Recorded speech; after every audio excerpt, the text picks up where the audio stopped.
Hello everyone, I welcome you all on your own very favorite channel of New Light Neat. So today we are going to discuss our All India Full Length Test 5. But before I start my discussion, I have a very important announcement to make. Team New Light is going to start its 2-year foundation online course. This is for 11th and 12th. Complete NEET, JEE and boards preparation will be provided to you.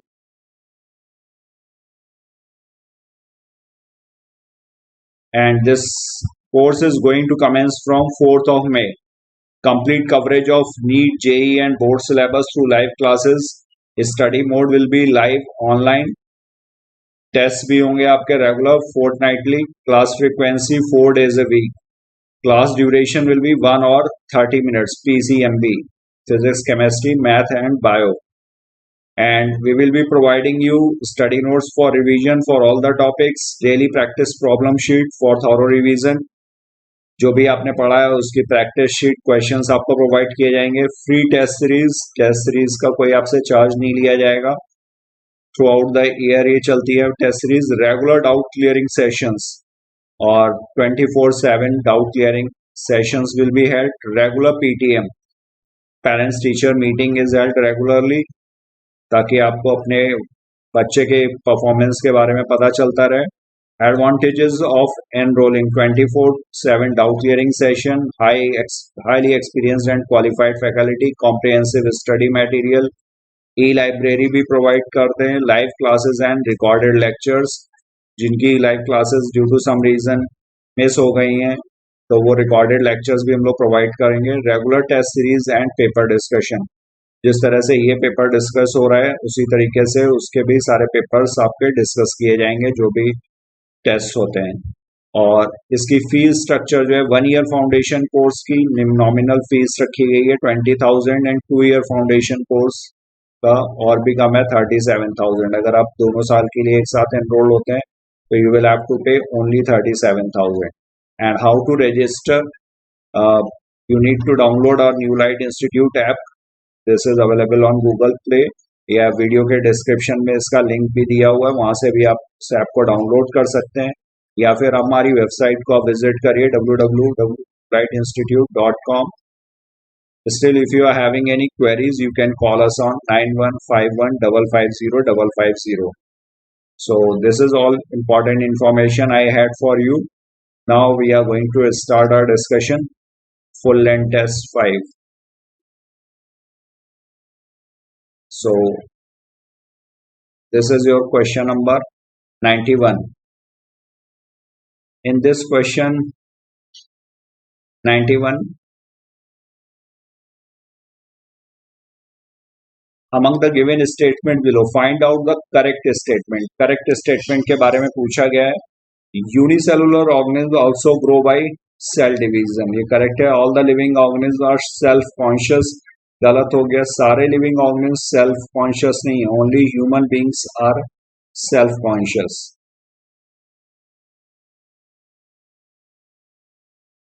ये surrounding के बारे में भी aware है और अपने आप के बारे में भी.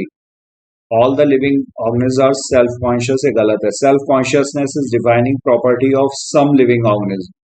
करेक्ट है. ह्यूमन बींग्स ही सिर्फ सेल्फ कॉन्शियसनेस की प्रॉपर्टी शो करेंगे, तो ह्यूमन बींग्स के लिए डिफाइनिंग प्रॉपर्टी है. In Chlamydomonas and amoeba reproduction is synonymous with growth.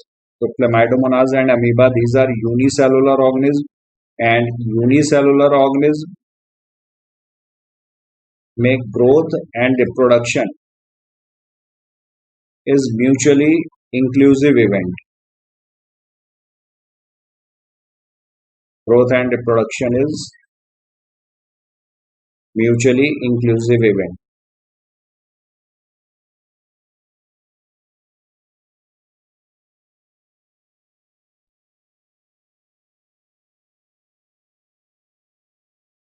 क्योंकि जो सेल डिवीजन हो रहा है उसी के द्वारा ग्रोथ भी हो रही है, because increase in number of cell is taking place, तो ग्रोथ का क्राइटेरिया हो गया. और रिप्रोडक्शन भी, क्योंकि new offsprings are being added, तो रिप्रोडक्शन भी हो गया. तो इस वजह से ये म्यूचुअली इंक्लूसिव इवेंट है, सम्मिलित इवेंट हुआ. तो ए हमारा करेक्ट हो गया। Unicellular organism also grow by cell division in chlamydomonas and amoeba, reproduction is synonymous with growth, और यहाँ पर सिर्फ ह्यूमंस होना चाहिए था। Defining property this is for humans, यहाँ पर सम लिविंग ऑर्गेनिज्म दिया हुआ है तो ये भी इनकरेक्ट हो गया। तो A and D two options are correct, तो 91 का फर्स्ट ऑप्शन जो होगा वो करेक्ट होगा। Now we move to our next question, question number 92। In lichens fungi provide for its partner, fungi algae इसका पार्टनर होगा एल्गी, तो एल्गी को क्या प्रोवाइड करता है, तो फंजाई जो मॉर्फोलॉजिकली डोमिनेंट पार्टनर है that is fungus. Morphologically dominant partner अगर पूछा जाएगा,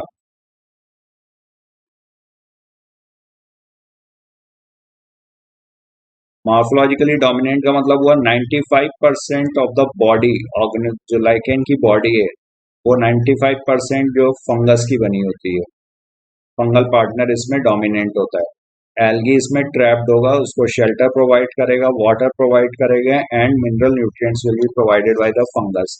और एल्गी बदले में चूंकि एल्गी फोटोसिंथेटिक है तो उसको न्यूट्रिशन प्रोवाइड करेगा, तो shelter, water and mineral nutrient.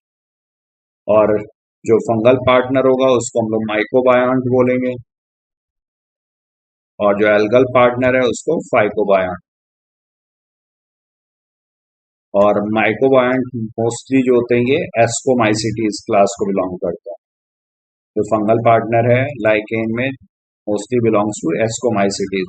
और फाइकोबायोन्ट एल्गी का जो पार्टनर होगा एल्गा, ये क्लास क्लोरोफाइसी को,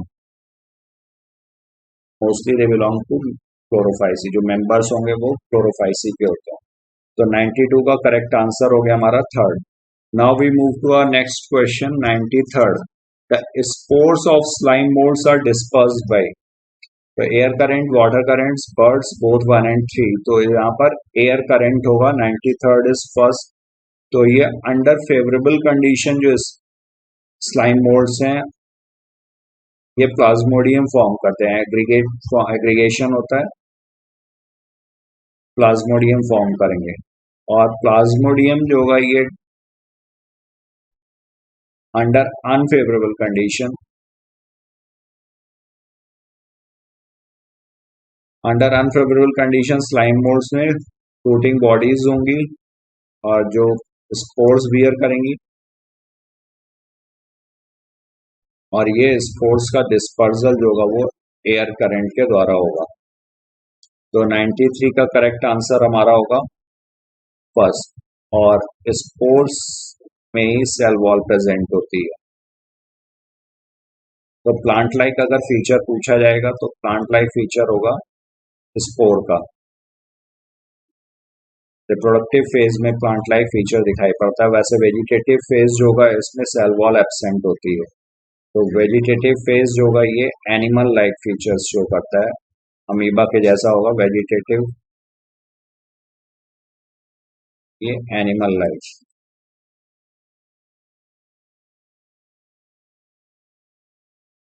Now we move to our next question, 94. 94 में दिया हुआ है Volvox, Ulothrix, Spirogyra, Chara, Dictyota, Ectocarpus, Laminaria, Sargassum, Fucus, Porphyra and Polysiphonia etcetera are the examples of plants. Number of algae which having chlorophyll a and chlorophyll c. तो chlorophyll ए और chlorophyll C किस algae की class में present है? Algae की class जो है वो Chlorophyceae, Phaeophyceae and Rhodophyceae. Chlorophyceae green algae, brown, red algae. तो क्लोरोफाइसी ए तो कॉमन है सभी में, ठीक है, और क्लोरोफाइसी में बी, फियोफाइसी में सी और रोडोफाइसी में डी। तो क्लोरोफाइसी, फियोफाइसी और रोडोफाइसी। तो Phaeophyceae is the class in which chlorophyll a and C are present. अब फियोफाइसी के जो मेंबर्स हैं Sargassum, Ectocarpus, Laminaria, Fucus and Dictyota. Dictyota, Ectocarpus, Laminaria, Sargassum and Fucus. तो ये कितने हो गए? 1 2 3 4 5 5 मेंबर्स हुए, तो 94 का करेक्ट आंसर होगा हमारा fourth. Now we see our next question 95. Consider the following four statements whether they are correct or wrong. तो यहाँ पे चार स्टेटमेंट्स पूछे हुए हैं और पूछा गया है कौन सा स्टेटमेंट इसमें करेक्ट है। The sporophyte in liverworts is more elaborate than that in mosses. So sporophyte in liverworts is more elaborate than that in mosses. Salvinia is heterosporous. Salvinia कैसा होगा? Heterosporous होगा, करेक्ट है। Flagellina and Salvinia these are heterosporous। और भी हैं इसमें आइसोइड्स, मॉर्सेला and azolla, but ये जो एनसीईआरटी में दिए हुए हैं Flagellina and Salvinia these are heterosporous। The life cycle in all seed bearing plant is diplontic, correct है, ये भी करेक्ट है। And the pinus male and female cones are born on different trees। Pinus में male and female cone जो होते हैं ये एक ही प्लांट में प्रेजेंट है, डिफरेंट प्लांट में नहीं प्रेजेंट है। तो ये वाला इनकरेक्ट हो गया डी, और ए भी इनकरेक्ट है। द स्पोरोफाइट इन लिवरवर्ट्स दिया हुआ more elaborate than that in mosses, जबकि ये मॉसेस में ज्यादा इलेबोरेट होता है क्योंकि स्पोरोफाइट लिवरवर्ट्स में कंप्लीटली डिपेंडेंट ऑन गैमेटोफाइट है, कंप्लीटली डिपेंडेंट ऑन गैमेटोफाइट।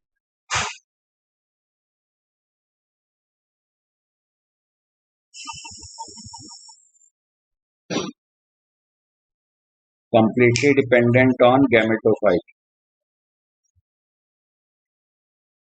तो बी सही हो गया और सी सही हो गया, ए और डी जो है ये रॉन्ग है, तो A and D are wrong. Now we move to next question 96। Match the following column 1 and column 2। Column 1 में दिया हुआ है epipetalous, epiphyllous, monadelphous, diadelphous, polyadelphous, brinjal, lily, China rose, pea and citrus. तो 96 में epipetalous, epipetalous condition जो है Solanaceae में present है, तो ये करेक्ट है। और एपीफिलस लिलिएसी में, मोनाडेल्फस ये भी चाइना रोज मालवेसी का करेक्टर है। डाइएडल्फस पी में 9+1, पॉलीएडल्फस सिट्रस में। तो ये मैचिंग ऑलमोस्ट सामने ही दी हुई है, A is 1, B is 2, C is 3rd, D is 4th and E is 5। तो 96 इज 3rd। एपीपेटलस मतलब जो एंड्रोशियम होगा वो पेटल्स से फ्यूज है, एपीफिलस जब वो पेरियंथ से फ्यूज होगा, एंड्रोशियम और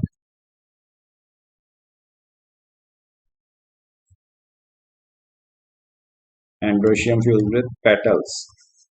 तो एपीपेटलस ये सोलेनेसी में है, और एपीफिलस कंडीशन लिलिएसी में है, और इसमें androecium is fused with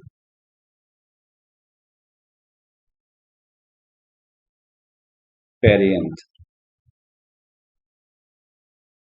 perianth जब कैलिक्स और करोला में डिफरेंशिएशन ना हो पॉसिबल हो तब उस कंडीशन को perianth. Tepal is the unit. तो इसका करेक्ट आंसर हो गया 3rd। 97 bicarpellary syncarpous ovary superior bilocular placenta swollen with many ovules find in. तो ये bicarpellary ovary syncarpous, ovary fused carpels हैं, ओवरी सुपीरियर है मतलब हाइपोगाइनस कंडीशन है, bilocular placenta swollen with many ovules. तो ये कैरेक्टरिस्टिक्स हैं सोलेनेसी में। फेबेसी में मोनोकार्पेलरी है,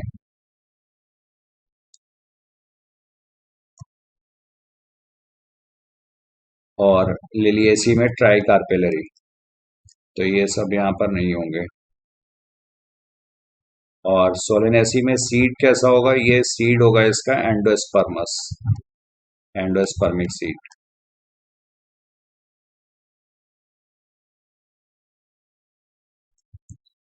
Now we move to next question, question number 98. The tissue which forms major component within organs. So major component, this is made up of parenchyma. 98 is first. और parenchyma जो functions इसके क्या क्या perform करेगा? Photosynthesis,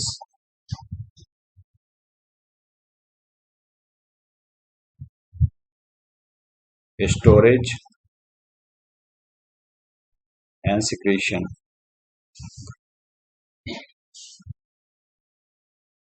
और इसका shape जो usually isodiametric.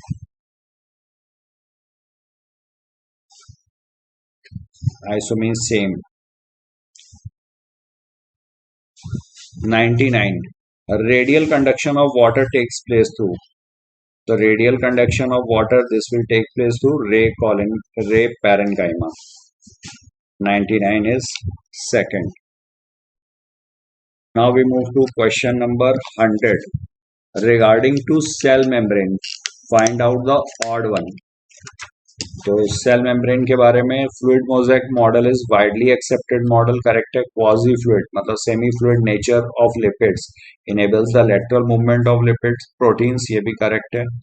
And all types of molecule can easily pass through membrane, ये गलत हो गया क्योंकि जो हाइड्रोफिलिक हैं they can not pass. Only lipid soluble lipophilic substances. Fluid nature of membrane is also important for cell growth and formation of intercellular junction. This is also correct. तो polar molecules जो होंगे वो पास नहीं कर पाएंगे.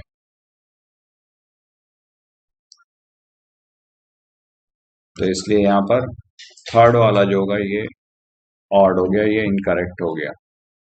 Now we move to next question. What is the function of polysomes? पॉलीसोम्स का क्या function होगा? तो पॉलीसोम्स क्या है? पॉलीसोम्स मैसेंजर आरएनए पे जो डिफरेंट राइबोसोम्स हैं, ये कई सारे, ये दे कॉन्स्टिट्यूट पॉलीसोम्स या पॉलीराइबोसोम. और इसके लिए responsible translates mRNA into protein 100 first का सेकंड. और इसके लिए जो मिनरल एलिमेंट जरूरी है दैट इज मैग्नीशियम. दो सब यूनिट्स जो ज्वाइन होंगी राइबोसोम्स की वो मैग्नीशियम आयन के कॉन्सेंट्रेशन पे डिपेंड करेगा. तो 101 का करेक्ट आंसर होगा second. Now we move to next question 102. Which of these is a phospholipid? Phospholipid पूछा गया. Tryptophan, lysine, leucine. तो ट्रिप्टोफान, लाइसिन, ल्यूसीन, ये सारे क्या हैं? These are essential amino acids.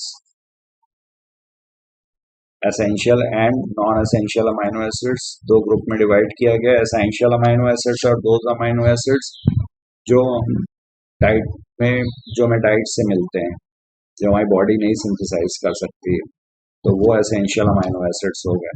लेसाइथिन जो होगा ये फॉस्फोलिपिड है. और फॉस्फोलिसाइथिन किस टाइप का फॉस्फोलिपिड है? This is a triglyceride. Triglyceride मतलब ग्लिसरॉल हुआ. इसके दो फैटी एसिड चेन्स हो गई. Glycerol CH2OH, CHOH plus CH2OH. अब यहाँ पर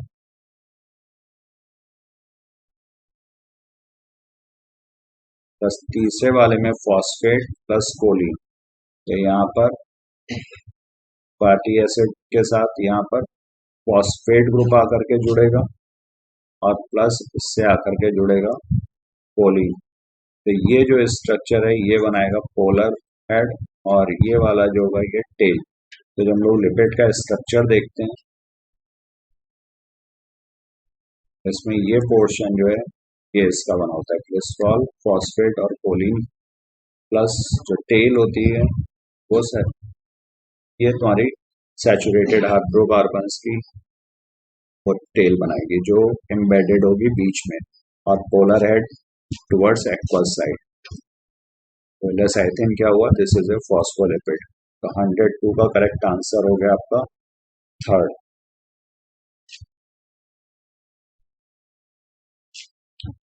Now question number 103rd.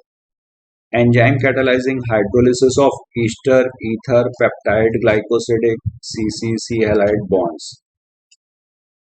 तो ये वाला आपके वो ट्रांसफरेजेस, हाइड्रोलेजेस, लाइएजेस एंड लाइगेजेस. तो यहाँ पर करेक्ट आंसर क्या हुआ? हाइड्रोलेजेस. हाइड्रोलिसिस से रिलेटेड है तो hydrolases 103rd. Now we see next question 104th. What is incorrect among these? Cellulose is a homopolymer. Inulin is a polymer of fructose in a polysaccharide chain, non-reducing and is right. A nucleotide has 3 chemically distinct components. तो A यहाँ पर correct है. 104 homopolymer है cellulose किसका? Glucose का. और inulin is a polymer of fructose सही है. Chain non reducing and is right. ये नॉन रिड्यूसिंग एंड नहीं, राइट वाला जो होगा ये रिड्यूसिंग एंड होता है और लेफ्ट वाला जो होगा non reducing and. Nucleotide chain has 3 chemically distinct components. Nucleotide में 3 nitrogen base plus sugar plus phosphate. तो ये तुम्हारा 104 में इनकरेक्ट पूछा हुआ है, तो सिर्फ सी ऑप्शन जो है यहाँ पर इनकरेक्ट है. सेलुलोज, ग्लाइकोजन ये सारे क्या है? ये होमोपॉलीमर्स हैं ग्लूकोज के. Cellulose, glycogen, chitin.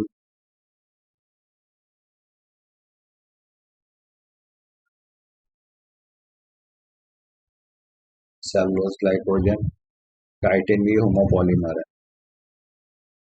Chitin is also है होमोपॉलीमर. तो सेलुलोज, ग्लाइकोजन और ये सारे homopolymers हो गए. Now we move to our next question 105. Which statement is not correct about telophase? Prophase, metaphase, anaphase or telophase. Nuclear envelope assembles around the chromosome, nucleolus, Golgi complex and endoplasmic reticulum reform. Chromosomes clusters at opposite poles and chromosomes arranged at equator. तो equator पर ही आ जाते हैं metaphase stage.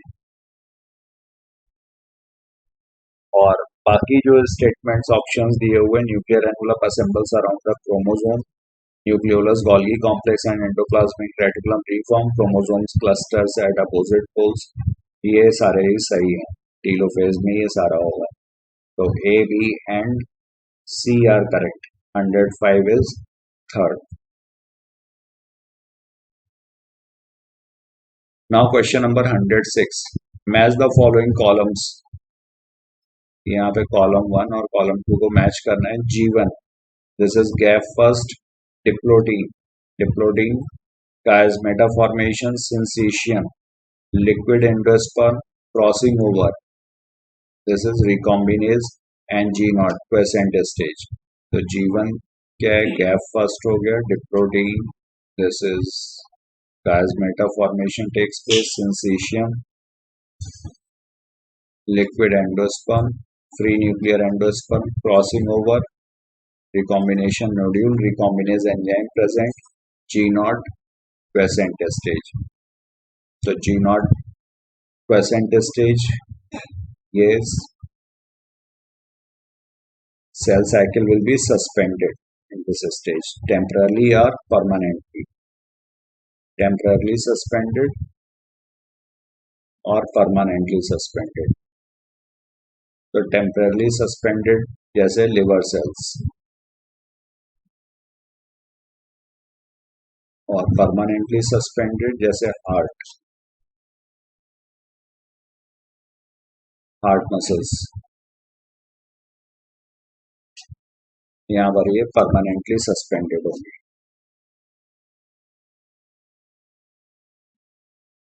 तो यहाँ पर correct answer होगा हमारा ए is 5 और B is second, C is first, D is third और ई इज 4. तो फर्स्ट आंसर यहाँ पर करेक्ट है. 106 is first. 107. Which one of the following is a correct match? Correct match इसमें से क्या है? 107। तो malaria P vivax bite of male Anopheles गलत हो गया, ये फीमेल एनाफिलीज से स्प्रेड होगा। Typhoid Salmonella typhi with inspired air, ये एयरबॉर्न डिजीज नहीं है, ये कंटेमिनेटेड वाटर से फीकल ओरल रूट से होगा। निमोनिया स्ट्रेप्टोकोकस निमोनी और हीमोफिलस इन्फ्लुएंजी।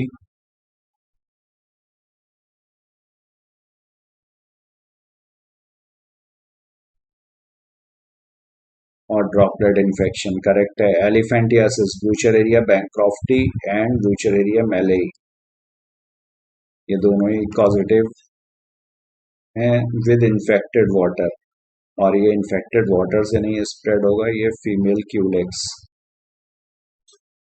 की बाइट से स्प्रेड होगा, और इसमें लिम्फेटिक वेसल्स का ऑब्स्ट्रक्शन होगा।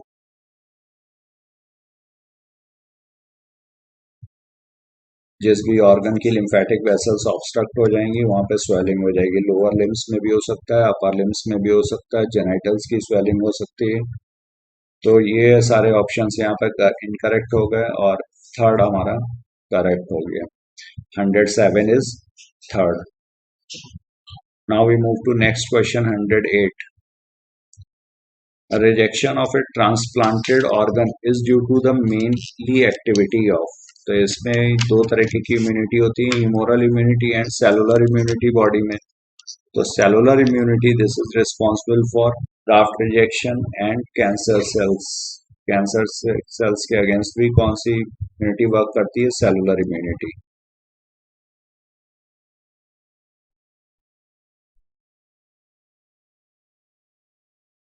और ये टी सेल्स की वजह से होगा, और बी सेल्स की वजह से ह्यूमोरल इम्यूनिटी।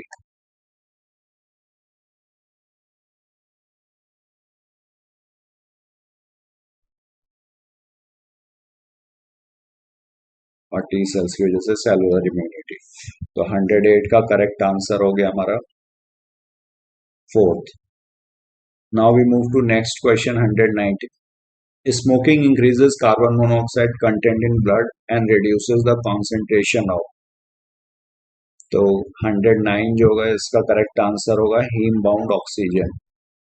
कार्बन मोनोऑक्साइड का कंटेंट बढ़ेगा, एफिनिटी ज्यादा होगी हीमोग्लोबिन के लिए, ये ऑक्सीजन को रिप्लेस करेगा एंड रिड्यूसेस द कॉन्सेंट्रेशन, तो हीम बाउंड ऑक्सीजन का कॉन्सेंट्रेशन कम हो जाएगा। 109 के बाद फिर 110 है free living nitrogen fixing cyanobacterium which also form symbiotic association with the water fern azolla, तो अजोला के साथ जो सिम्बायोटिक एसोसिएशन फॉर्म करता है दैट इज एनाबीना एजोली। और एक्वेटिक टेरिडोफाइट है ये एजोला।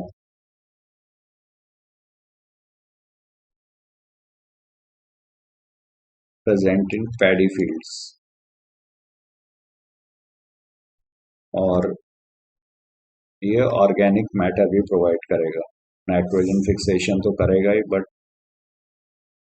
चूंकि ये फोटोसिंथेटिक भी है तो ये ऑक्सीजन ऑर्गेनिक मैटर भी प्रोवाइड करेगा। तो यहाँ पर एनाबीना 110 इज सेकेंड। और जो नाइट्रोजन फिक्सिंग साइनोबैक्टीरिया हैं वो कौन कौन से हैं? एनाबीना, नॉस्टॉप, ऑसिलेटोरिया जो एनसीईआरटी में दिए हुए हैं, anabaena,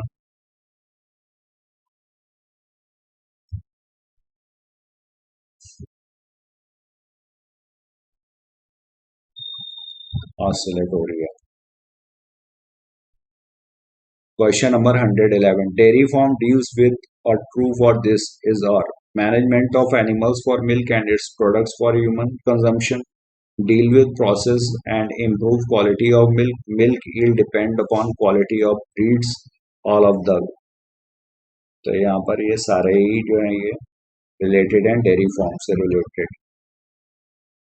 111th. Now we move to next question 112.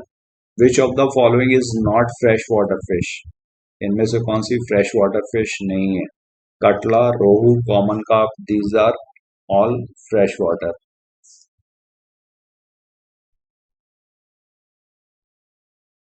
और ईडबिल जो मैराइन फिश हैं, hilsa, sardine, मॉक्रेल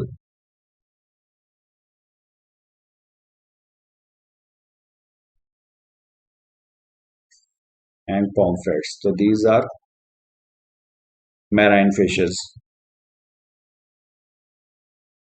edible marine fishes. So 112 correct answer will be fourth. 113 Nobel laureate.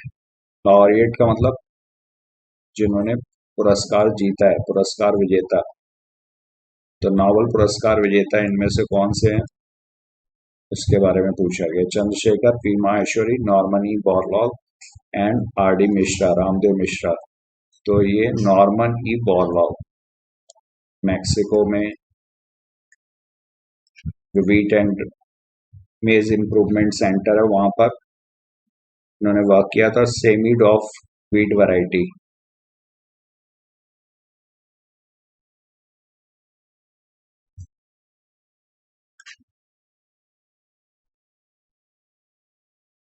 फिर parthenogenesis occurs in male honey bees, turkeys, all rotifers, all of the above. तो not all rotifers. Female honey bees में जो egg होगा, female gamete, that develops in पार्थेनोजेनेटिकली develop होगा, मतलब without fertilisation. तो यहाँ पर करेक्ट आंसर होगा सिर्फ Turkey. Turkey, lizards and rotifers and honey बीज, ये सारे जो हैं ये पार्थेनोजेनेसिस शो करते हैं. तो 114th का second. Now we move to 115. The following diagram represents. तो ये सिंकार्पस कंडीशन है, मल्टी कार्पेलरी है. Multi carpellary syncarpous pistil of Papaver, multi carpellary apocarpous pistil of Papaver, multi carpellary syncarpous gynoecium of Michelia. Michelia में कैसा है, apocarpous condition है. तो यहाँ पर 115th का फर्स्ट, मल्टी कार्पेलरी सिंकार्पस पेपेवर. और सिंकार्पस कंडीशन कहाँ कहाँ पर है, ये टोमेटो,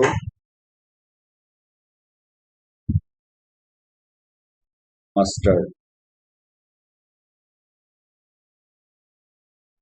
यहाँ पर भी सिंकार्पस कंडीशन है. Now we move to next question. 116. When the anther is young, a group of compactly arranged homogeneous cells called the sporogenous tissue occupies the center of each microsporangium. As the anther develops, the cells of sporogenous tissues undergo meiotic division to form polymorphs. The cells of sporogenous tissue undergo meiotic division to form microspore tetrads. The cells of sporogenous tissue undergo meiotic division to form polynil microspore dyads. The cells of sporogenous tissue undergo meiotic division to form microspore mother cell. तो microspore mother cell गलत, क्योंकि microspore mother cell की meiosis से बनेगा, ना कि microspore mother cell produce करेगा. Dyads भी नहीं बनेंगे, ये टेट्राइड्स बनते हैं, 4 बनते हैं. तो यहाँ पर करेक्ट आंसर होगा the cells of sporogenous tissue undergo meiotic division to form microspore tetrads which will develop into pollen grains. तो 116 का करेक्ट आंसर हमारा होगा second. Now we move to 117. The functional megaspore undergoes how many divisions to form the mature embryo sac in a typical angiosperm? तो functional megaspore जब produce होगा वो meiotic division से produce होगा. लेकिन यहाँ पर जो पूछा गया है ये फंक्शनल मेगास्पोर के आगे का स्टोरी पूछ रहे हैं. The functional megaspore undergoes how many divisions to form the mature embryo sac. तो मैच्योर एम्ब्रियो सैक बनने में टोटल ये 8 सेल 7 सेल 8 न्यूक्लिएट है. ये सेंट्रल सेल हो गई और यहाँ पर एग अपरेटस. तो ये 7 सेल हो गई, 3 3 6. ये एग अपरेटस, एग सेल और 2 सिनर्जिड्स, और ये 3 एंटीपोडल सेल्स और बीच में एक ये सेंट्रल सेल. ये सेंट्रल सेल हो गई, ये हमारे एंटीपोडल्स हो गए, और ये 3 egg apparatus.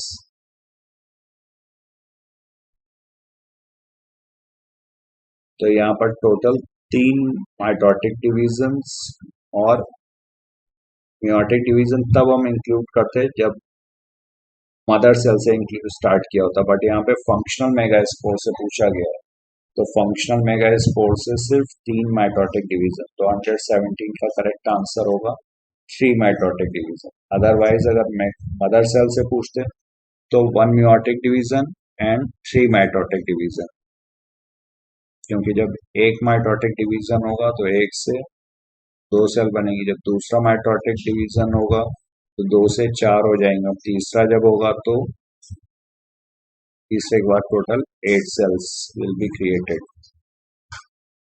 8 nucleus will be formed. Question number 18. Which of the following outbreeding device is a genetic mechanism developed by flowering plants to encourage cross pollination? तो जेनेटिक मैकेनिज्म पे जो बेस्ड है उसके बारे में पूछा गया है।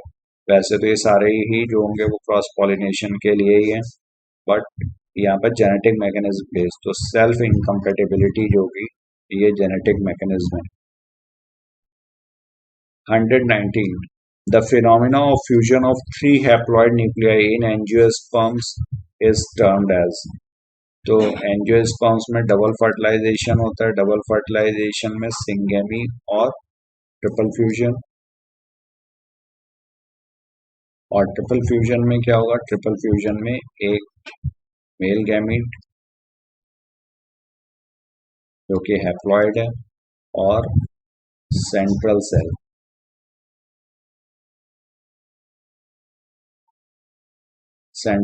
ये डिप्लॉइड n+n, और सेकेंडरी न्यूक्लियस बन जाएगा जस्ट बिफोर फर्टिलाइजेशन, तो n2n ये हो जाएगा 3n, पहले होगा n+n, just before fertilisation change हो जाता है ये 2n में सेकेंडरी न्यूक्लियस। तो यहाँ पर करेक्ट आंसर होगा हमारा the phenomena of fusion of 3 haploid nuclei, तो 3 हैप्लॉइड न्यूक्लियाई जो फ्यूज होते हैं ये तुम्हारा होगा triple fusion. 119 is third. Question number 120. Malpighian tubules are found in Arthropoda, Annelida, Ankylostoma and Fasciola. तो यहाँ पर आर्थ्रोपोडा होगा, आर्थ्रोपोडा में जो मैल्पीजियन ट्यूब्यूल्स है ये नंबर होगा इनका 100 to 150, और ये प्रेजेंट होती है मिडगट और हैंडगट के जंक्शन पे।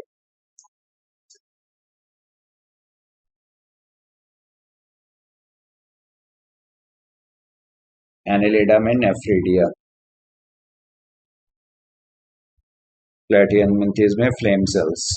विच one of the following is living fossil? तो लिविंग फॉसिल लिम्यूलस और किंग क्रैब, इसको लिविंग फॉसिल बोला गया है। Question number 122.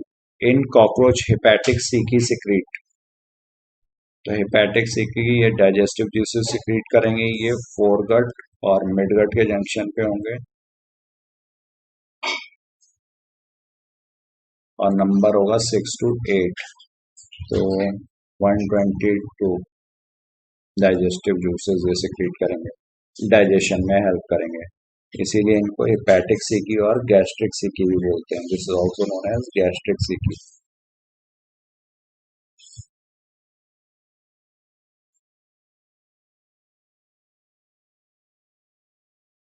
Question number 123. Which statement is incorrect? Incorrect statement के बारे में पूछा गया। Tissues are broadly classified into epithelial, connective and muscular tissue only, तो ये गलत हो गया, ओनली नहीं, यहाँ पर एपिथेलियल, कनेक्टिव, मस्कुलर, न्यूरल 4 तरह के टिश्यूज हैं, तो फर्स्ट स्टेटमेंट ही हमारा इनकरेक्ट है। Epithelial tissue has a free surface सही है, ये आउटसाइड द बॉडी या बॉडी की कैविटी में फेस कर रहा होता है। Epithelial tissue provides a covering और a lining for some part of the body, correct है इन एपिथेलियल टिश्यूज, इसीलिए इसको एपिथेलिया बोला गया है। The in epithelial tissues are compactly packed with little intercellular matrix, यहाँ पर इनकरेक्ट स्टेटमेंट हमारा फर्स्ट हो गया, 123 is first. Now we move to our next question, 124. Select the correct statement about cockroach. Cockroach के correct statement के बारे में बताना है. A ring of 6 to 8 blind tubules called Malpighian tubules. Select the correct statement. Correct statement के बारे में बताना. तो ये incorrect हो गया. 6 to 8 नहीं होते Malpighian tubules. 100 to 150. A ring of 100 to 150 yellow colored thin hepatic or gastric sicky. ये भी incorrect हो गए. ये 6 to 8 होंगे. Entire foregut is lined by cuticle. Foregut and hindgut is lined by cuticle. सही है. The anus opens out through rectum. तो यहाँ पर थर्ड ऑप्शन जो होगा ये करेक्ट है. 124 is third. The given table shows dominant and recessive traits used in Mendel's experiment. Which of the following is correctly matched? Seed color, dominant trait yellow, recessive trait green. Correct है. Flower color, violet is dominant, white is recessive. तो यहाँ पर ये उल्टा हो गया, opposite है. ये वायलेट होना चाहिए था इधर और वाइट को होना चाहिए था इधर. तो ये second is incorrect. Flower position में भी एक्सियल जो होना चाहिए था इधर होना चाहिए था डोमिनेंट ट्रेड्स में, और टर्मिनल पोजीशन जो होना चाहिए था वो रिसेसिव ट्रेड्स में होना चाहिए था. तो only one option is correct. 125 का करेक्ट आंसर हुआ हमारा first.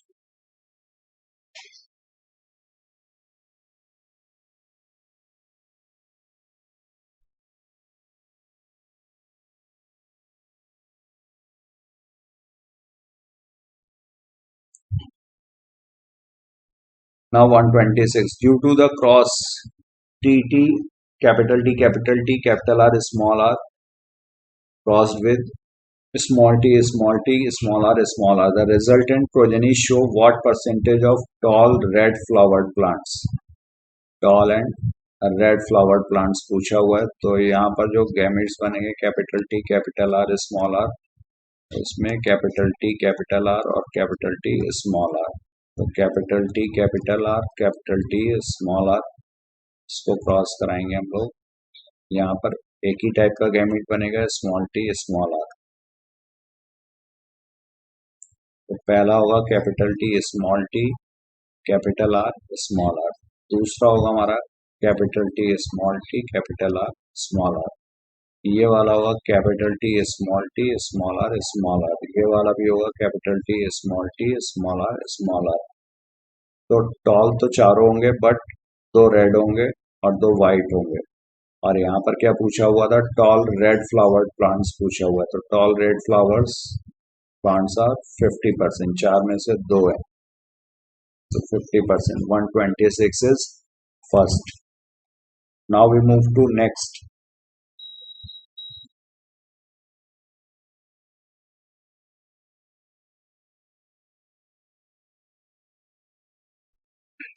A marriage between normal man and hemophilic woman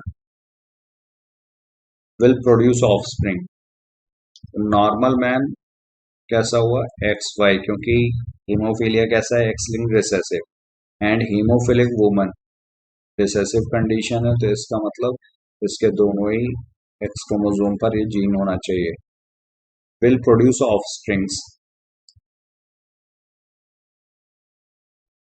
daughter कैसी हो गई? कैरियर. अगर ये इसके साथ भी जाता है तब भी कैरियर. और सन जितने भी होंगे वो कैसे होंगे? अफेक्टेड होंगे, क्योंकि सन के पास X क्रोमोसोम कौन देगा? मदर. तो इस वजह से all sons will be affected and daughters will be carriers. The hemophilic sons and carrier daughters correct है. Normal sons and carrier daughters incorrect है. 50% hemophilic and 50% carrier daughter गलत है. Hemophilic sons and normal daughter and one carrier daughter ये भी गलत है. तो 127 का करेक्ट आंसर क्या होगा? फर्स्ट. ये सारे के सारे hemophilic all 100% sons are haemophilic. और डॉटर्स कितनी हुई? डॉटर्स जो होंगी ये कैरियर है, क्योंकि एक एक्स नॉर्मल है। Now question number 128, the genetic disorder where point mutation is observe. तो पॉइंट म्यूटेशन के बारे में पूछा गया। पॉइंट म्यूटेशन जो होगा वो सिकल सेल एनीमिया में मिलता है, क्योंकि यहाँ पर CTC this changes into CAC। तो ये टेम्पलेट स्ट्रैंड है, दिस इज टेम्पलेट स्ट्रैंड। तो यहाँ पर थाइमीन जो रिप्लेस हो गया एडेनिन से, मतलब पिरिमिडीन जो होगा प्यूरिन से रिप्लेस हुआ है। तो ये substitution type of point mutation हुआ, सब्स्टिट्यूशन। और सब्स्टिट्यूशन में भी ट्रांसवर्जन, ट्रांजिशन और ट्रांसवर्जन दो तरीके के होते हैं। तो ये वाला हो गया हमारा ट्रांसवर्जन। ट्रांजिशन तब होगा जब प्यूरिन को प्यूरिन से रिप्लेस किया जाए या पिरिमिडीन को पिरिमिडीन से रिप्लेस किया जाए, तो उसे ट्रांजिशन बोलते हैं। लेकिन यहाँ पर क्या हो रहा है, यहाँ पर पिरिमिडीन जो है वो प्यूरिन से रिप्लेस हो गया, या प्यूरिन पिरिमिडीन से रिप्लेस हो रहा हो तो उसे ट्रांसवर्जन बोलेंगे। तो ये आपका आंसर होगा sickle cell anaemia. 128 is third. Question number 129, which of the following follows Chargaff's rule. जो चारगाउस रूल के अकॉर्डिंग है। तो चारगाउस रूल क्या कहता है, number of purine bases is equal to pyrimidine. Purine जितना होगा उतना ही पिरिमिडीन होगा, मोलर क्वांटिटीज बराबर होंगे। तो A plus G, purine is adenine and guanine, pyrimidine is thymine and cytosine. DNA की बात चल रही है तो इसलिए थाइमीन प्लस साइटोसिन। तो A plus G is equal to T plus C, molar concentration same है। या फिर इसको हम लोग इस तरह से भी लिख सकते हैं, A plus G upon T plus C is equal to 1। इस तरह से भी लिखा हो तो भी आप, ये भी चारगाउस रूल के अकॉर्डिंग है। या फिर adenine is equal to thymine, जितना एडेनिन का मोलर कॉन्सेंट्रेशन होगा उतना ही थाइमीन का। इसको भी हम दो तरीके से लिख सकते थे, या फिर इसको पहला वाला है या फिर इसको इस तरह से, ये भी कांस्टेंट है। और या फिर guanine that is equal to cytosine, तो ये भी G अपॉन C, इसको इस तरह से भी लिखा जा सकता है। या फिर A plus D upon G plus C, जो फोर्थ ऑप्शन में दिया हुआ है,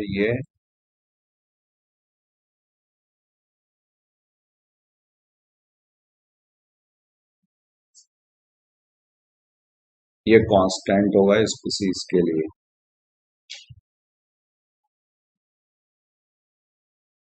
तो पहला वाला ये भी करेक्ट है अकॉर्डिंग टू चारगाउस रूल है, ये भी अकॉर्डिंग टू चारगाउस रूल है, ये भी अकॉर्डिंग टू चारगाउस रूल है, ये भी अकॉर्डिंग टू चारगाउस रूल है, ये भी अकॉर्डिंग टू चारगाउस रूल है, ये भी अकॉर्डिंग टू चारगाउस रूल है, ये कांस्टेंट है, ये भी। तो इतनी तरीके से इसको चारगाउस रूल को प्रेजेंट कर सकते हैं। तो यहाँ पर जो दिया हुआ है वो पहला वाला इसके अकॉर्डिंग है।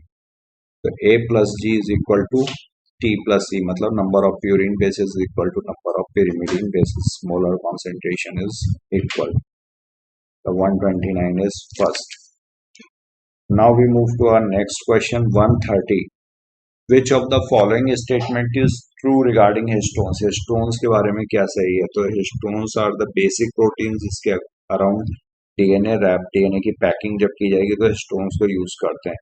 तो हिस्टोन्स जो यहाँ पर यूज होते हैं वो H2A, H2B, H3 and H4 चार हुए, इनका डाइमर होगा। टोटल 8 हिस्टोन्स पर न्यूक्लियोसोम।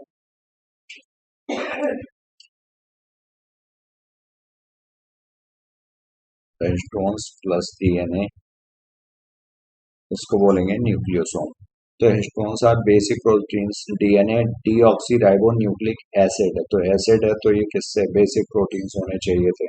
और ये प्रोटीन्स कैसे होंगे, पॉजिटिवली चार्ज्ड, क्योंकि DNA कैसा होता है, निगेटिवली चार्ज्ड होता है। तो बेसिक प्रोटीन्स हो गए, पॉजिटिवली चार्ज्ड हो गए। Histones are rich in lysine and arginine, not alanine. यहाँ पर क्या होना चाहिए था, arginine. Lysine and arginine rich होते हैं basic protein, basic amino acids. DNA is wrapped around core of histone proteins, ठीक है। Nucleoid is the region in which prokaryotic DNA is present.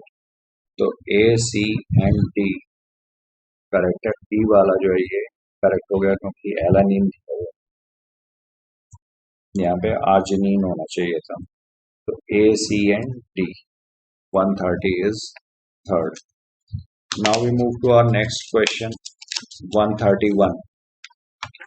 Meselson and Stahl used which of the following in their experiment? तो Meselson and Stahl ने सबसे पहले semi conservative replication of DNA,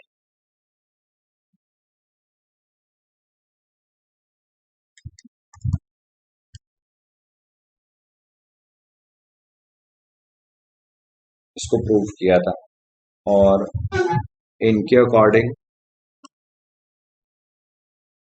इन्होंने जो चीजें इसमें यूज की थी अपने एक्सपेरिमेंट में, ई कोलाई को यूज किया था, caesium chloride density gradient centrifugation method इसको यूज किया था, प्लस अमोनियम क्लोराइड, और इसमें नाइट्रोजन जो थी वो नॉर्मल और हैवी वाली use. N15 is heavy isotope of nitrogen, not radioactive.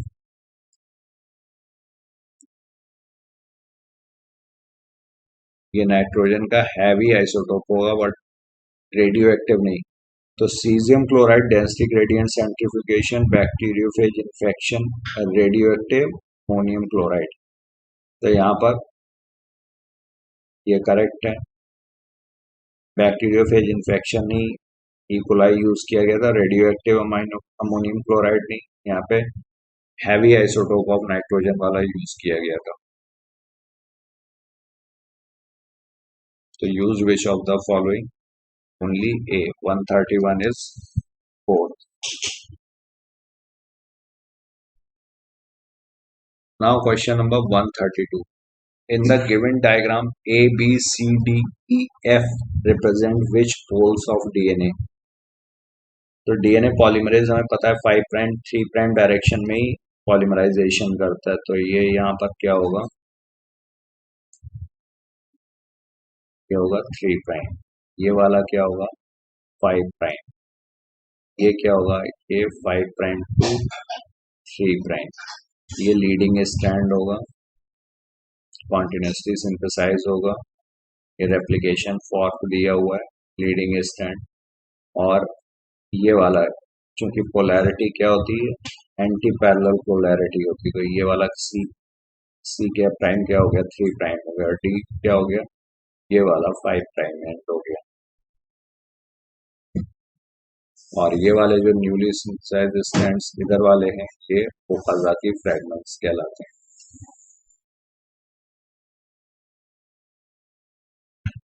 और Okazaki fragments these are joined by ligase enzyme.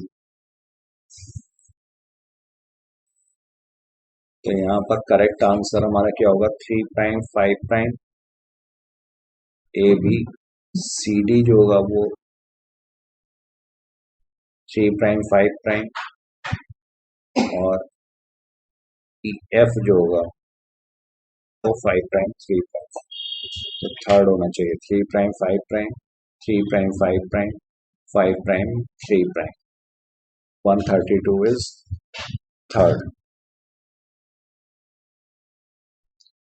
Now we move to next question 133rd. Age of universe is approximately, तो this is 20 billion years old. तो 133rd का fourth, none of these.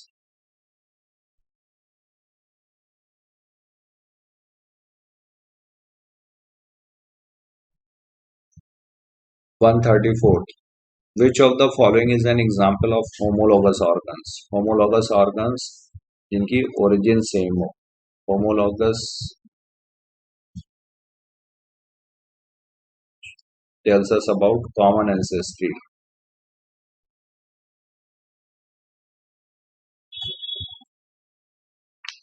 Or this is about divergent evolution.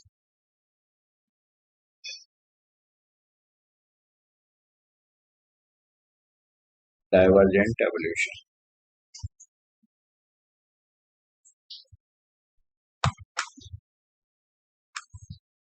तो homologous organs इसमें 4 limbs of whale and human, structure same होगा इसका।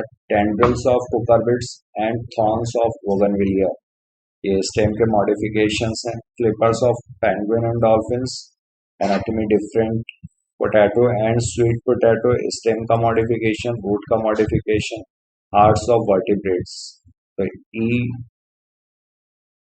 B and ए, ये सारे जो होंगे ये तुम्हारे homologous organs, A, B and E. Now question number 135. In Galapagos Islands, the various bird varieties of finches arise, showing main variation. तो जो स्मॉल बर्ड थी ये फिंचेस, और इनके जो मॉडिफिकेशन हुआ था वो बीक ऑफ बर्ड्स, चोंच में मॉडिफिकेशंस हुए थे। जो ओरिजिनल वैरायटी थी दैट वाज सीड ईटिंग, उसी से सारी मॉडिफिकेशंस हुए थे।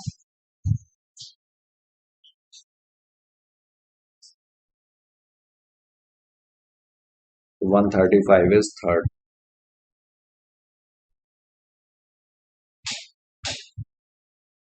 The primate which existed 15 million years ago among these was Homo habilis, Australopithecus, Ramapithecus, Homo erectus। तो यहाँ पर Dryopithecus and Ramapithecus, Dryopithecus and Ramapithecus ये primates थे जो 15 million years ago exist कर रहे थे। Dryopithecus and Ramapithecus।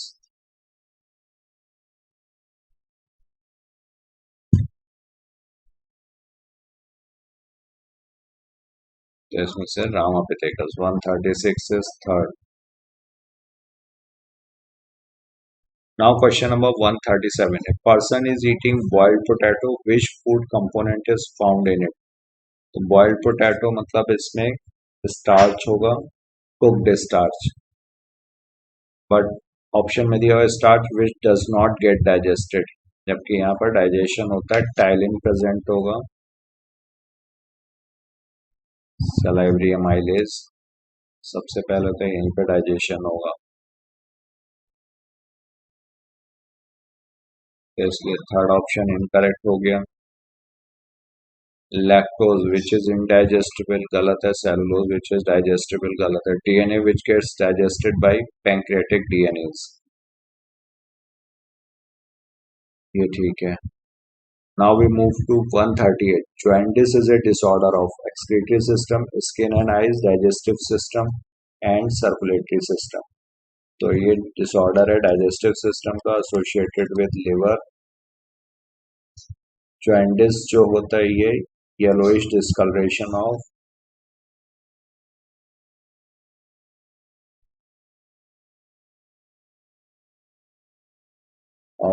Skin, sclera, mucous membrane, इन सबका स्किन वगैरह का डिस्कलरेशन होगा, पीली सी दिखती है due to hyperbilirubinaemia, hyperbilirubinaemia. Bilirubin जो है इसका अमाउंट जो होगा ब्लड में बढ़ जाता है, कॉन्सेंट्रेशन बढ़ जाता है, क्योंकि इसका प्रोडक्शन और क्लियरेंस इसमें डिस्टरबेंस क्रिएट हो जाएगा, जिसकी वजह से ये इसका अमाउंट बढ़ जाएगा। बिलिरुबिन ये बाइल पिगमेंट टॉक्सिक सब्सटेंस है which should be released.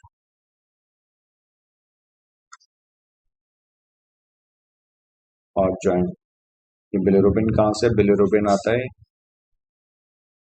Senescent RBC से।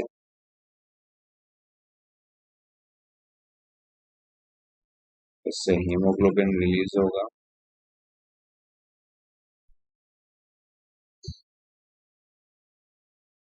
और इसमें दो पार्ट होंगे, ग्लोबिन जो अमाइनो एसिड पूल में जाएगा, और जो हीम पार्ट है, हीम में पोरफायरिन और आयरन रिंग होगी। तो आयरन ये रिसाइकिल हो जाएगा फेरस स्टेट, और जो हीम बचा रहेगा porphyrin, that will form bilirubin. So this is how bilirubin is produced.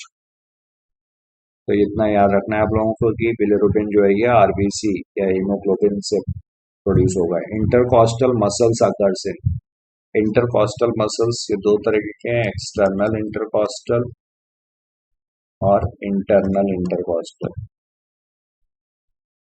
External वाला जो होगा ये इंस्पायरेशन में हेल्प करेगा. इंस्पायरेशन के लिए mainly diaphragm and external intercostal muscles. वैसे तो एक्सलेशन, इंस्पिरेशन के बाद एक्सपायरेशन या acceleration is a passive process.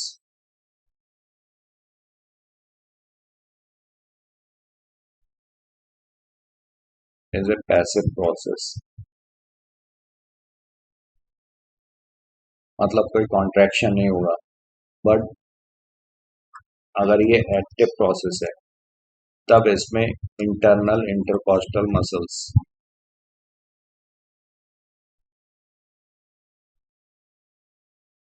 If it is active, तब ये मसल्स इसमें हेल्प करेंगी. और ये कहाँ होंगी? दो रिब्स के बीच में. Intercostal, inter means in between, costal ribs. तो 139 का हमारा हो गया answer third. Which one is a incorrect matching? Incorrect matching के बारे में पूछा गया. टाइडल वॉल्यूम दिया हुआ 6000 से 8000 ml पर मिनट, 500 ml पर ब्रेथ. अगर पर ब्रेथ पूछा जाएगा तो कितना होता है? 500 ml पर ब्रेथ. इंस्पायरेटरी रिजर्व वॉल्यूम 1500 से 2000 ml. एक्सपायरेटरी रिजर्व वॉल्यूम 1000 से 1100. रेसिडुअल वॉल्यूम 1100 से 1200. तो ये वाला जो ऑप्शन दिया हुआ है ये गलत दिया हुआ है. इंस्पायरेटरी रिजर्व वॉल्यूम क्या हुआ? Inspiratory reserve volume forced inhalation, मतलब जो आप नॉर्मल टाइडल वॉल्यूम में इनहेल कर रहे हो उसके अलावा भी हम फोर्सफुली गहरी सांस भर के कितना और इनहेल कर सकते हैं, दैट इज फोर्स्ड इनहेलेशन. तो इंस्पायरेटरी रिजर्व वॉल्यूम वही हो गया. Expiratory reserve volume forcefully exhale कितना कर सकते हो? और तो 1000 से 1100. Residual volume after maximum forceful exhalation, जो वॉल्यूम ऑफ एयर बची रहती है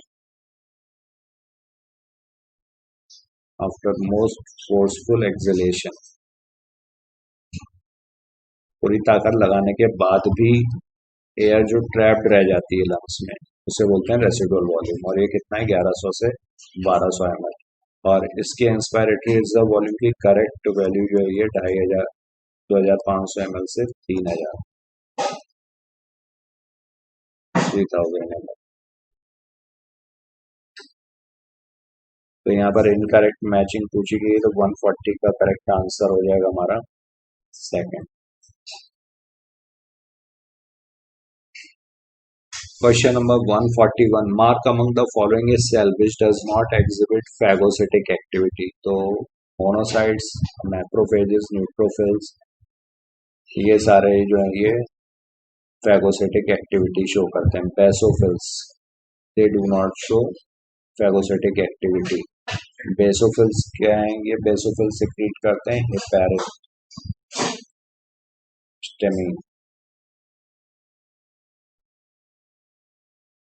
एंड सेरोटोनिन.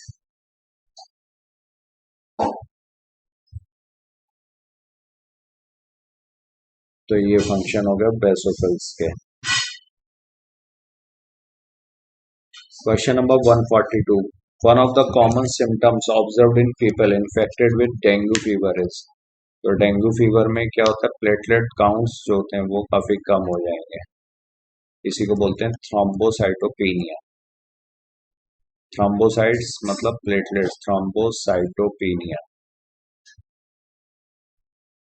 पेनिया मतलब डिक्रीज्ड थ्रोम्बोसाइट नंबर, तो इसी को बोलेंगे thrombocytopenia. This is feature of dengue fever. Dengue fever viral fever है ये, तो इसमें प्लेटलेट काउंट्स कम हो जाते हैं. इसीलिए पेशेंट को ब्लीडिंग से बचाने के लिए प्लेटलेट्स ट्रांसफ्यूज करने पड़ते हैं. 142 का करेक्ट आंसर हो गया हमारा third. Now we move to next question, which is not a specialized capillary specially related to juxtamedullary nephrons. तो nephrons हमें पता है दो तरीके के हैं, cortical and juxtamedullary. Juxtamedullary means जो near, juxta का मतलब होता है near, medulla के near है, तो वो होगा juxtamedullary nephrons. तो phrenic artery, arteriovenous anastomosis, तो phrenic artery किससे related है? This is related to diaphragm. तो juxtamedullary nephrosis नेफ्रॉन से रिलेटेड है वॉसा रेक्टा, तो पेरिट्यूबुलर कैपिलरी नेटवर्क होता है।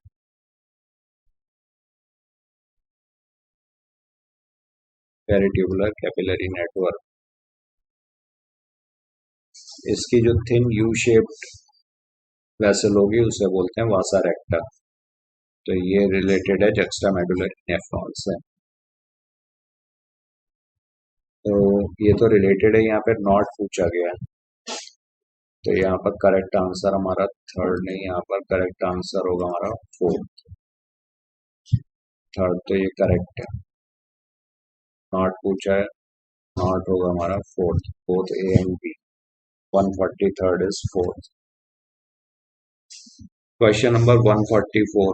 Find the correct combination out of these statements. Nearly all of the essential nutrients are absorbed in PCT. Normal urine is basic in nature. गलत है, basic नहीं, acidic है, pH around 6 है, acidic. Hemodialyzer removes urea, uric acid, water and glucose नहीं. यहाँ पे nitrogenous waste and water is removed, excess water. Plasma proteins are the part of normal urine. तो proteins जो है नॉर्मली यूरिन में absent होंगे, जब प्रेजेंट होते हैं तो उसको बोलते हैं प्रोटीन यूरिया। तो ये अब नॉर्मल कंडीशंस में होगा, नॉर्मल कंडीशंस में नहीं होगा।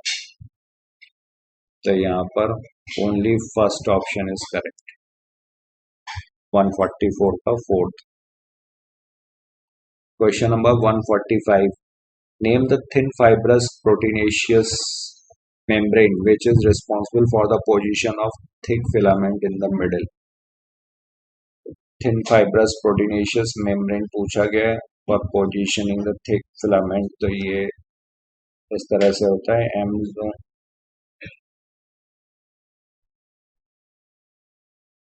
ये आपका I band हो गया, ये यहाँ पर Z लाइन होगी, दो जेड लाइन्स के बीच में एक सार्कोमियर, और ये आपका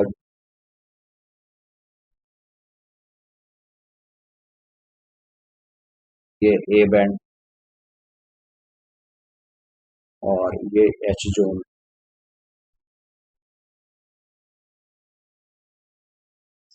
एच जोन में बीच में होगा ये एम लाइन,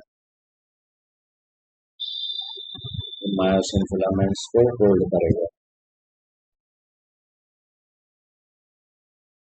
ये आइसोट्रोपिक, ये एनाइसोट्रोपिक। तो करेक्ट आंसर यहाँ पर क्या हुआ? M line. M is for middle sheep,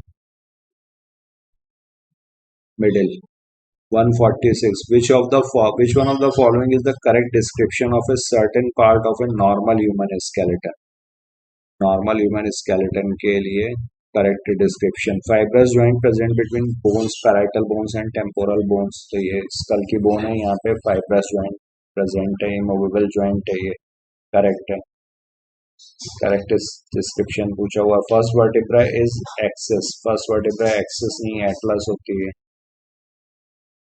गलत है, एटलस एक्सिस जो है सेकंड वर्टिब्रा था। 9th and 10th pair of ribs are called floating ribs, गलत है। ये glenoid cavity is a depression to which the thigh bone articulates, thigh bone नहीं, यहाँ पर ह्यूमरस होना चाहिए था, head of the humerus will articulate with the glenoid cavity.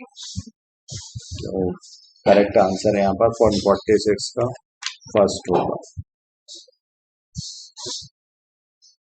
Question number 147. Basilar membrane is present in between the, तो बीच में scala media present होगा, बेसिलर मेम्ब्रेन प्रेजेंट होगा स्केला वेस्टिबुलाई और स्केला मीडिया के बीच में।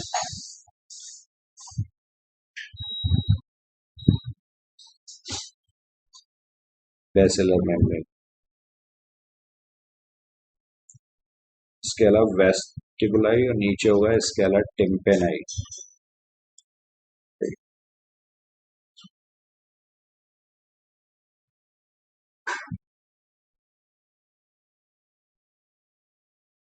यहाँ पे प्रेजेंट है रीजनर्स मेम्ब्रेन, यहाँ पर है ये बेसिलर मेम्ब्रेन। बेसिलर मेम्ब्रेन जो होगी ये स्केला मीडिया, मिडिल वाला पोर्शन है, यहाँ पर ऑर्गन ऑफ क्वार्टाई प्रेजेंट है, स्केला वेस्टिबुलाई और स्केला टिम्पेनाई। तो रीजनर्स मेम्ब्रेन प्रेजेंट होगी स्केला वेस्टिबुलाई और स्केला मीडिया के बीच में, और बेसिलर मेम्ब्रेन होगी स्केला मीडिया और स्केला टिम्पेनाई के बीच में। तो 147 is present between the scala media and scala tympani. First option is correct. और स्केला वेस्टिबुलाई में जो फ्लूइड होगा दैट इज पेरिलिम्फ, यहाँ पर जो फ्लूइड होता है दैट इज पेरिलिम्फ, और स्केला टिम्पेनाई में भी जो फ्लूइड होगा इसको भी पेरिलिम्फ बोलेंगे, और स्केला मीडिया में जो होगा इसको एंडोलिम्फ।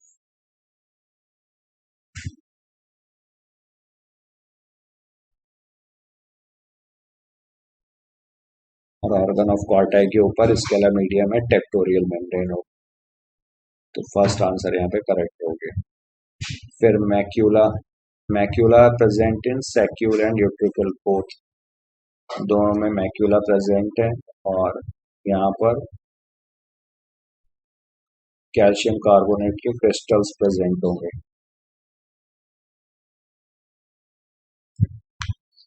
फोटोलिथ,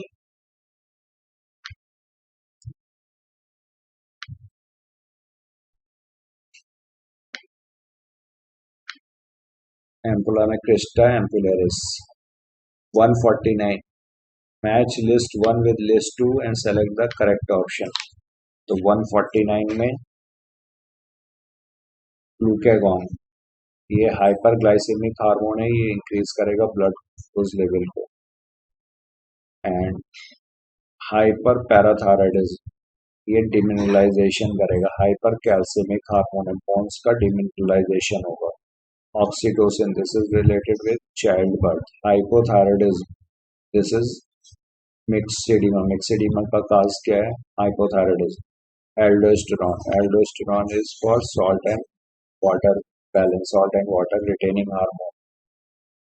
तो यहाँ पर करेक्ट मैचिंग होगी, A is second, B is 5, C is 4th, D is first and E is third. First option यहाँ पे 149 का हमारा करेक्ट हुआ। Now we move to question number 150. Which hormone released from corpus luteum? तो corpus luteum से pregnancy maintaining hormone progesterone release होगा।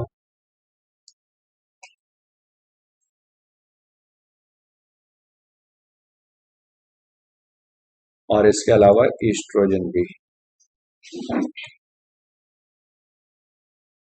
This is pregnancy maintaining hormone. अगर fertilisation हो जाएगा तो कार्पस ल्यूटियम बना रहेगा, प्रोजेस्टेरॉन का लेवल बना रहेगा। अगर फर्टिलाइजेशन नहीं होगा तो corpus luteum will change to corpus albicans,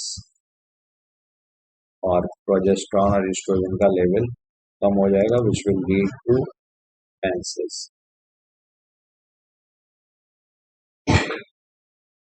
तो यहाँ पर करेक्ट आंसर हुआ हमारा 4th, 150 is 4. Now we move to question number 151. Formation of ovum ceases in women around the age of which, and it is called as। तो this ceases in around menopause, 50 years के around होगा, 50 years and menopause, और menarche is the first menstruation। 150 का correct answer, 51 का correct answer हो गया first. Now 152, which is unpaired structure in human male.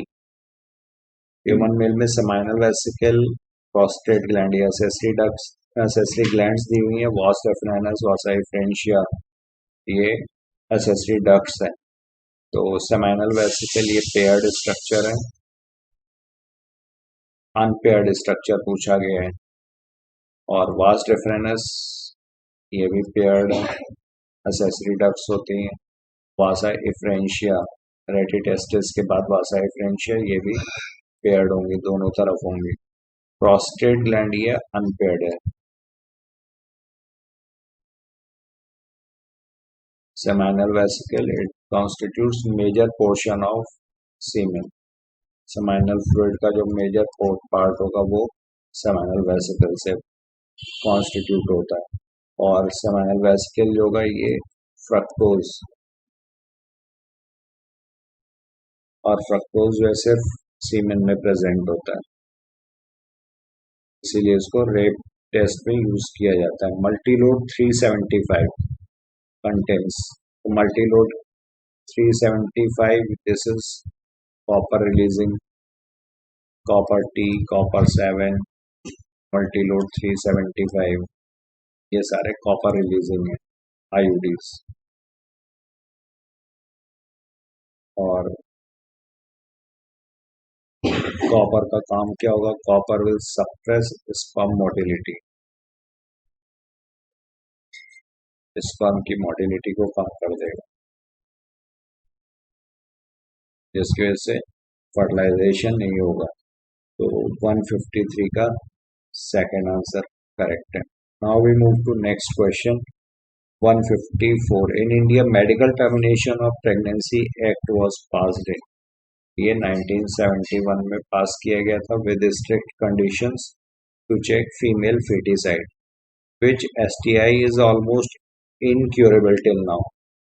तो STI जो इनक्योरेबल है वो है हमारी genital herpes, herpes simplex virus से होती है,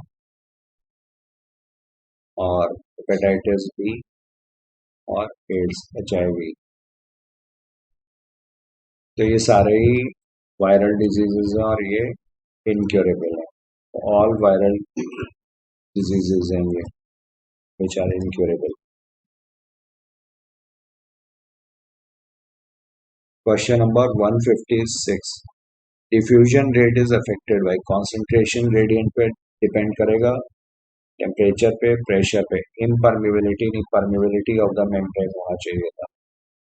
तो ये बी ऑप्शन यहाँ पर इनकरेक्ट हो गया. बाकी ए सही है, सी सही है और डी सही है. तो A, C and D 156.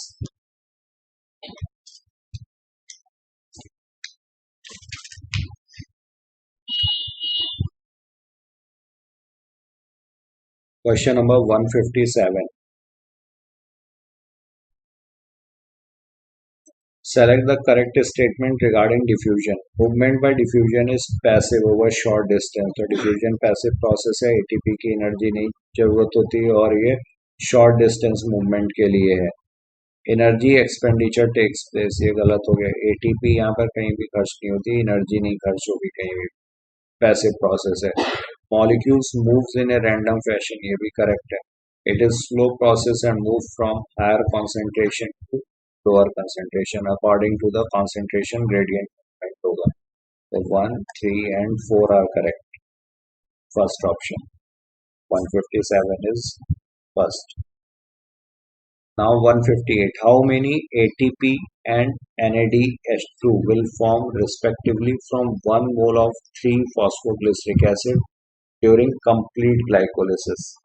So 3-phosphoglyceric acid. First of all, this will change into 2-phosphoglyceric acid. Phosphoglyceromutase.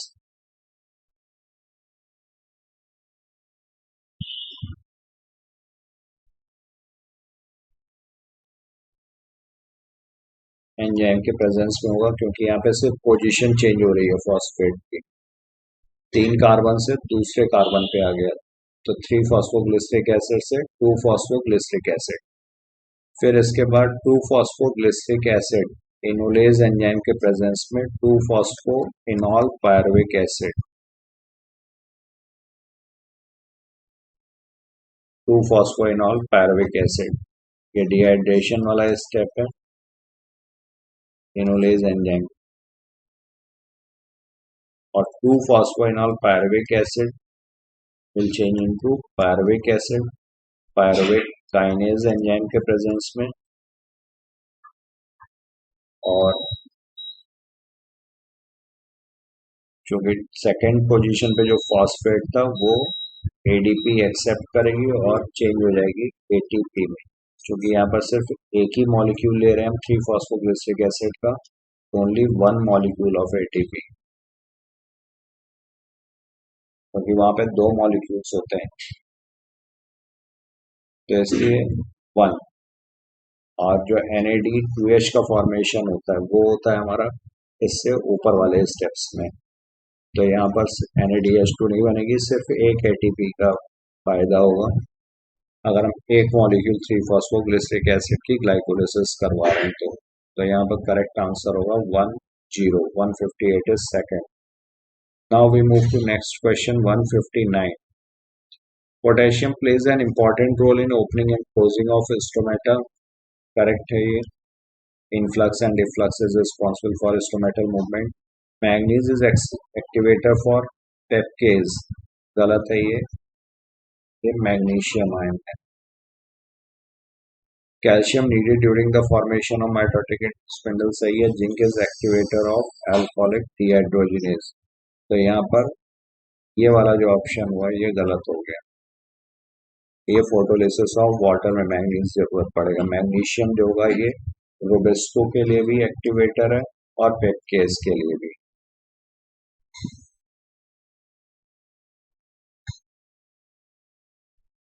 Carboxylase oxygenase, तो 159 is second. Now question number 160. Study the cycle given shown below and select the option which gives correct words for all the four blanks A, B, C और D. Nitrate को convert किया जा रहा है, nitrate is being converted into atmospheric nitrogen, तो ये denitrification. और इसके बाद फिर बी में क्या हो रहा है, ये decaying biomass, this is changing into ammonia, तो दिस इज थ्रू अमोनिफिकेशन। और सी क्या करेंगे, नाइट्रेट का अपटेक प्लांट बायोमास करेगा और इसके बाद ये एनिमल बायोमास में पहुंचेगा, और प्लांट और एनिमल के डेथ के बाद ये मोनिफिकेशन के थ्रू अमोनिया, तो यहाँ पर सेकंड ऑप्शन हमारा करेक्ट हुआ। और डीनाइट्रिफिकेशन जो होगा ये सूडोमोनास और थायोबैसिलस।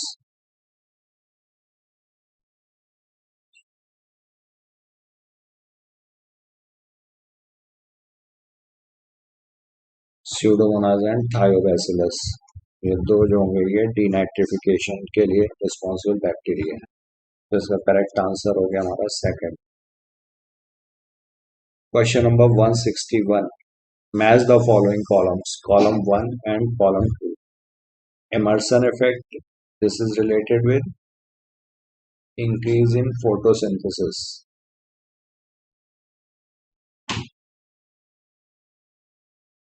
जब फार रेड और रेड वेवलेंथ यूज की गई तो ये photo system 1 and 2।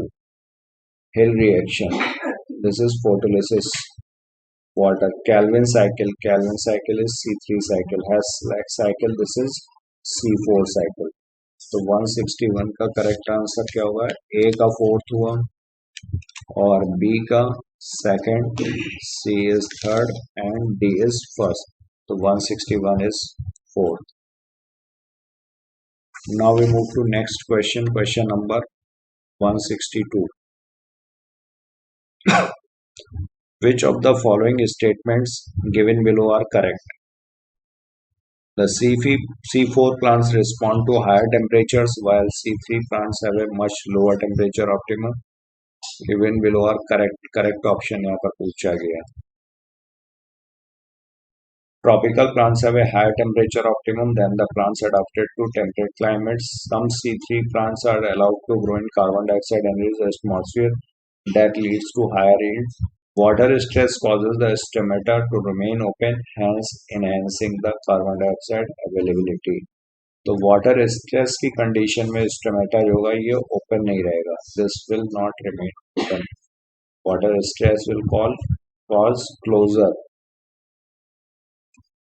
Hence enhance नहीं होगा, ये डिक्रीज हो जाएगा कार्बन डाइऑक्साइड अवेलेबिलिटी. तो ए, बी एंड सी ये तीन ऑप्शंस करेक्ट हैं इसमें. 162 is fourth.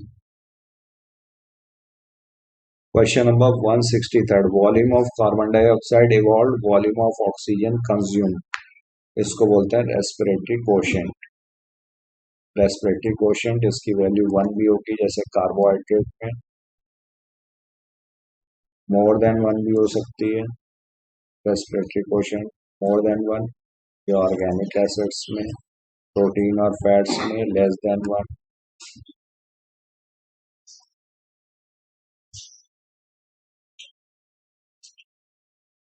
Question number 164. Decapitation usually results in the growth of lateral buds and it is widely applied in. तो ये टी प्लांटेशन के लिए भी है और हेज मेकिंग के लिए भी है. डिकैपिटेशन क्या है, जो apical part of shoot is remove, तो उसकी वजह से क्या होगा, अपाइकल डोमिनेंस जो होगा वो खत्म हो जाएगा. और अपाइकल डोमिनेंस क्या करता था, ये लेटरल बर्ड्स को ग्रो नहीं करने देता. It inhibits the growth of lateral birds. तो जब हम अपाइकल डोमिनेंस को हटा देंगे तो लेटरल बर्ड्स जो होंगी वो ग्रो करेंगी. तो इसकी वजह से टी प्लांटेशन में भी यूज किया जाता है और हेज मेकिंग में भी. तो करेक्ट आंसर होगा 164 का third. Question number 165. Match the following, column 1 with column 2. Indole acetic acid, abscisic acid, ethylene and gibberellic acid. तो gibberellic acid, this is responsible for bolting. Ethylene, germination in peanut seeds. Abscisic acid, this is responsible for stomatal closure. और indole acetic acid weed free loss, weedicide की तरह use किया जाएगा. तो 165 का correct answer होगा यहाँ पर. A is third, B is second, C is fourth and D is first. तो 165 का करेक्ट आंसर हो गया first. Now question number 166. Eco R1 cuts DNA sequence at.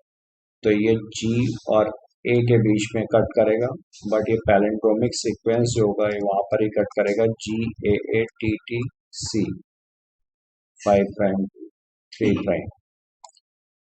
तो ये यहाँ पर है, बट इस वाले में 5 प्राइम टू 3 प्राइम ये सीक्वेंस नहीं आ रहा है. ये यहाँ पे 5 प्राइम टू 3 प्राइम GATTC और यहाँ भी GAATTC. तो ये सेकंड ऑप्शन यहाँ पर करेक्ट है. 166 is second. Question number 167. A foreign DNA was inserted in tetracycline resistance gene of PBR 322 tetracycline. The tetracycline resistance will be lost and ampicillin resistance gene was not used. ठीक है. This recombinant vector was allowed to transform host E. coli cells lacking ampicillin resistance. तो पहले से इसके पास ampicillin resistance नहीं था. Colonies were grown on ampicillin containing medium. The colonies which appeared on plant. तो चूंकि ई कोलाई के पास पहले से अपना कोई एम्पिसिलिन रेजिस्टेंस नहीं था, जिसमें प्लाज्मिड एंटर किया होगा, मतलब जो ट्रांसफॉर्म हुए होंगे E coli, only those will be able to survive. क्योंकि जो प्लाज्मिड है उसके पास एम्पिसिलिन रेजिस्टेंस जीन है. A foreign DNA was inserted in tetracycline resistance gene and ampicillin resistance gene was not used. उसको डिस्टर्ब नहीं किया गया था. मतलब जो प्लाज्मिड था उसके पास जो है एम्पिसिलिन रेजिस्टेंस जीन है. तो इसका मतलब normal host cell without plasmid ये अपीयर होगा. Normal host cell without plasmid ये नहीं हो पाएगा क्योंकि इसके पास एम्पिसिलिन रेजिस्टेंस जीन नहीं है.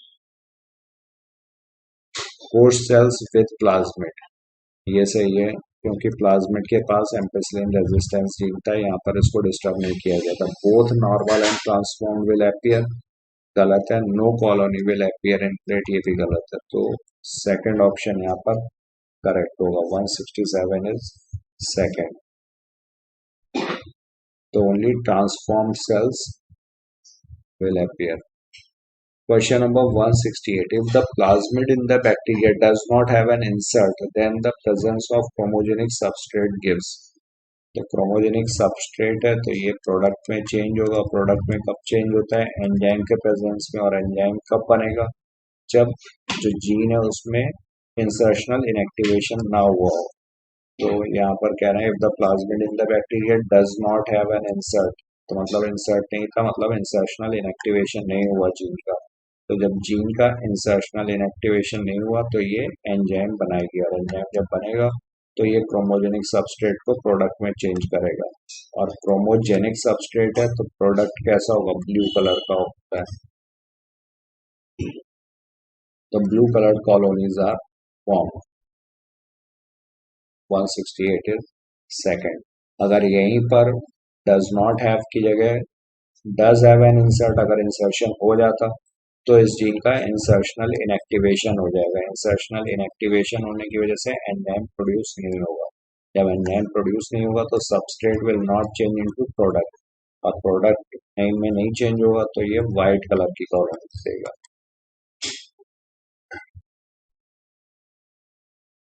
Question number 169. Polymerase chain reaction during annealing step. Primers are added to. तो यहाँ पर PCR में denaturation, then annealing, then extension, 3 step होते हैं। तो एनीलिंग में प्राइमर्स ऐड किए जाएंगे और प्राइमर्स ऐड होंगे 3 प्राइम एंड पे दोनों तरफ। यहाँ पर भी 3 प्राइम एंड पे प्राइमर ऐड होगा और यहाँ पर भी 3 प्राइम एंड पे, क्योंकि डीएनए पॉलीमरेज का पॉलीमराइजेशन जो होगा वो 5 प्राइम टू 3 प्राइम एंड होता है। तो इस वजह से sequence is near 5 prime end of required DNA sequence, तो गलत हो गया। Sequence is near 3 prime end of required DNA sequence on each separate strand at both the ends, गलत है। तो यहाँ पर sequence is near 3 prime and on each separate strand. Second option correct. Which is incorrect. Transgenic models are used to cure rheumatoid arthritis. In gene therapy, lymphocytes from blood of the patients are not grown in a culture outside the body. ये गलत हो। These are grown, not नहीं है। ये lymphocyte को बाहर निकालते हैं, कल्चर मीडियम में उसको ग्रो करते हैं, जीन को इंसर्ट करेंगे। Genetic modified plant have been useful in increasing crop yield. Correct है। Manipulation of microbes plants of animals has raise serious ethical questions, correct है। तो ये 3 यहाँ पे करेक्ट हुए, ये वाला 170 इज सेकंड, ये इनकरेक्ट हो गया।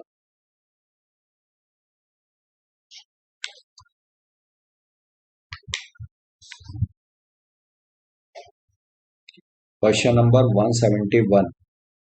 In the current situation where the increase of yield is very limited due to the limitation of crop yield by using conventional varieties and conventional breeding techniques, what is the possible way for farmers to increase crop yield? तो crop yield बढ़ाने के लिए agrochemical based, organic farming and genetic modified crops. तो use of better management practices इससे भी बढ़ेगा, genetic modified crop इससे भी बढ़ेगा। तो थर्ड आंसर यहाँ पर करेक्ट होगा। The number of documented basmati rice variety grown in India 7, 27, 37, 57। तो सिंपल सा ये डेटाबेस क्वेश्चन है, तो 27 varieties. Heat loss or heat gain is a function of surface area small animals tend to. तो small animal जितने होंगे उनका सरफेस एरिया ज़्यादा होगा relative to their volume. Volume के रिस्पेक्ट में सरफेस एरिया ज़्यादा होगा, तो सरफेस एरिया ज़्यादा होगा तो हीट लॉस ज़्यादा होगा। तो lose body heat slowly, lose body heat very fast when it is cold outside, gain body heat when it is cold outside गलत हो गया, तो सेकंड ऑप्शन यहाँ पर करेक्ट होगा। इसीलिए स्मॉलर एनिमल्स जो होंगे, मैमल्स जो होते हैं वो पोलर एरिया में नहीं पाए जाते हैं, क्योंकि जितना छोटा साइज उतना ही ज़्यादा हीट लॉस। तो ये वेस्टफुल प्रोसेस होगा। 173 का करेक्ट आंसर हो गया second. Now 174. If n is the population density at time t, then its density at time t plus 1. तो सिंपल सा इक्वेशन है, birth plus immigration minus death plus immigration. तो ये third option यहाँ पर ये करेक्ट है। 174 is third. 175. Fragmentation, leaching, catabolism, humidification and mineralization are important steps in the process of decomposition. 175 is second. Sparrow eating a seed is, तो ये primary consumer है। अगर ये इंसेक्ट्स को ईट करेगी तो हो जाएगी सेकेंडरी कंज्यूमर। तो कोई भी ऑर्गेनिज्म एक से ज्यादा ट्रॉफिक लेवल्स पे प्रेजेंट हो सकता है। 176 का first question number 177. According to the IUCN Red List, how many plant species have become extinct in last 500 years? The total 784 species became extinct. इसमें 338 vertebrates, 359 invertebrates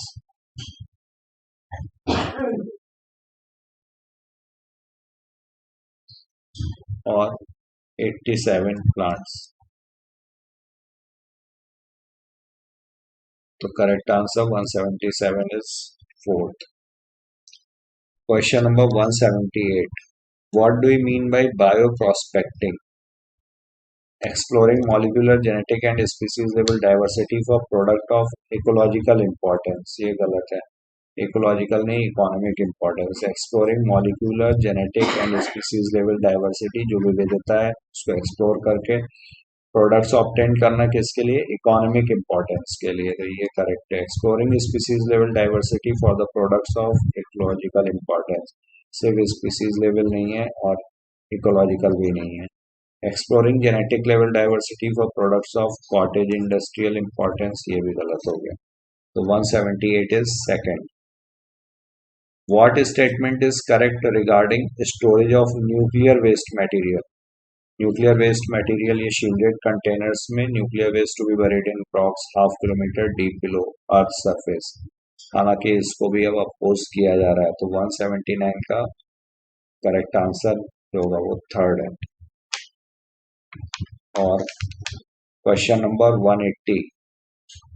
Choose the correct combination. Noise pollution 1987, Montreal Protocol 1987, Kyoto Protocol 1997. तो Montreal Protocol Canada, Montreal Canada sign किया गया था और effective हुआ था 1989, signed in 1987। और noise pollution ये एयर एक्ट को अमेंड किया गया था